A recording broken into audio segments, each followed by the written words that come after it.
प्रणाम, जय हिंद। एक ही मकसद, मिशन संस्कृति को बचाना।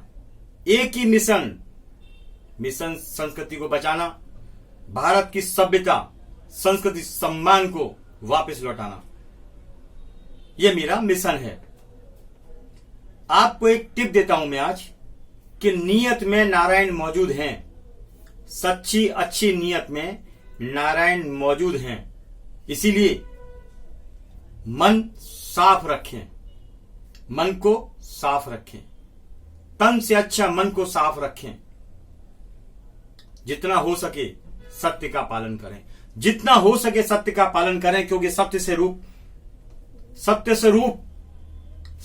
रूप बदल जाता है, सत्य से स्वरूप बदल जाता है, सत्य से अपना जीवन बदल जाता है। क्योंकि सत्य से बड़ा कोई धर्म नहीं, सत्य से बड़ा कोई कर्म नहीं, सत्य से बड़ी मानवता नहीं, सत्य से बड़ा कोई साहित्य नहीं, सत्य से बड़ा कोई पुराण नहीं, सत्य से बड़ा कोई शास्त्र नहीं। सत्य सत्य सत्य।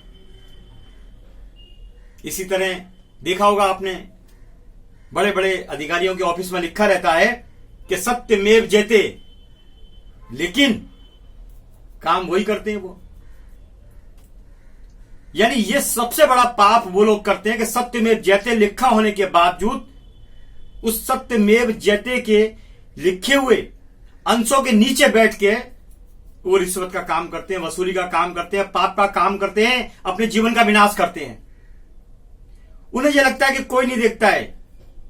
नीचे के कैमरे बेकार हो सकते हैं, नीचे के लोग मिल सकते हैं, नीचे झूठी गवाहियां दी जा सकती है, लेकिन ऊपर का कैमरा, टाइम टेबल और सिस्टम बिल्कुल अलग है, बिल्कुल अलग है।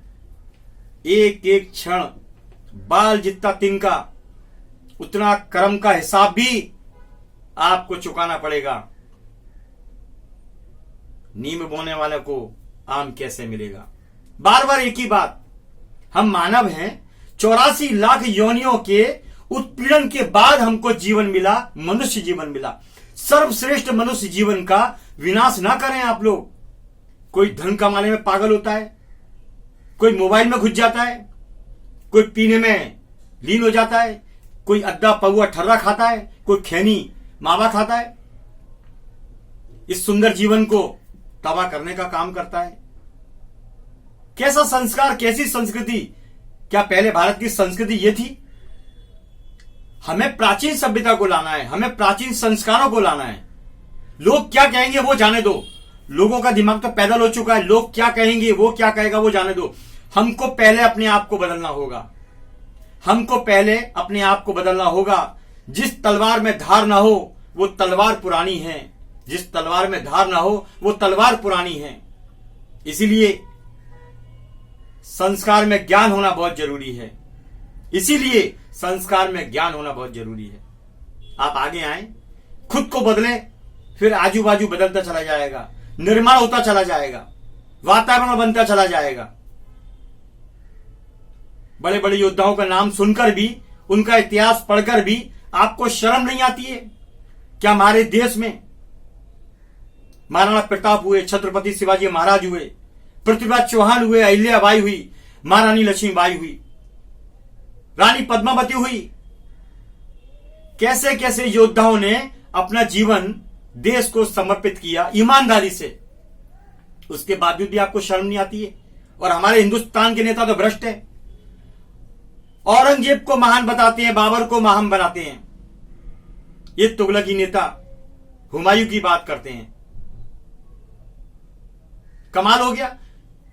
जिन बादशाहों ने हमारे धरती को खून से रंग दिया, हमारे समाज को खत्म कर दिया, आज उनका पाठ पढ़ाया जाता है। बाबर, औरंगजेब, खिलजी, इन सब की बात की जाती है। बड़ा शर्मनाक विषय है। और हमारे नेता उनसे भी बड़े भ्रष्ट हैं, उनसे भी बड़े भ्रष्ट हैं। तुगलकी नेता हैं, क्योंकि वो 900 साल का असर हमारे नेताओं पर भी पड़ा। हो सकता है उनके वंशज हो, हिंदू नाम धारण कर लिया हो। बार बार एक ही बात बोलता हूं आपको, हिंदुत्व का एजेंडा लेकर दलाली मत करो। हिंदुत्व का एजेंडा लेकर दलाली मत करो। हिंदुत्व है, हिंदुत्व की संस्कृति को अपनाने का काम करो, अपनाने का काम करो, उसको खराब करने का काम मत करो। धर्म को धंधा मत बनाओ। इसका एक उदाहरण देता हूं आपको। शौचालय पे तिरंगा फहराया जाता है हिंदू नेता के द्वारा। शौचालय बनाया हिंदू नेता ने। शौचालय पे पोस्टर लगाते हैं हिंदू नेता और जनता। देवी देवताओं के पोस्टर शौचालय पे लगाए जाते हैं। ये घटना है दक्षिण मुंबई 4 की। कस्तूरबा गांधी चौक को शौचालय बना दिया, जहां पर माधव बाग है, चारों तरफ मंदिर ही मंदिर है। अब आप इससे अंदाज लगा लीजिए, ये मुगलों के भी बाप हैं। दौलत के लिए अपनी मां को भी बेच सकते हैं, ये ऐसे नेता हैं। लेकिन कानून अंधा है, कोई कार्रवाई नहीं होगी। हम चिल्लाते रहेंगे, भौंकते रहेंगे, कोई फर्क नहीं पड़ेगा। ये भ्रष्ट नेता देश को अपने बाप की जागीर मानते हैं, लेकिन पब्लिक को सबक सिखाना नहीं आता, क्योंकि पब्लिक भी उन्हीं के माजरे की है। देश को बदलें, अपने आप को बदलें, पहले अपने आप को बदलें।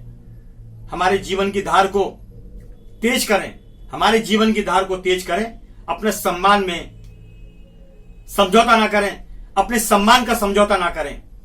देश की मर्यादा को बचाने के लिए आगे आए। जनहित में रविंद्र जैन। जय हिंद।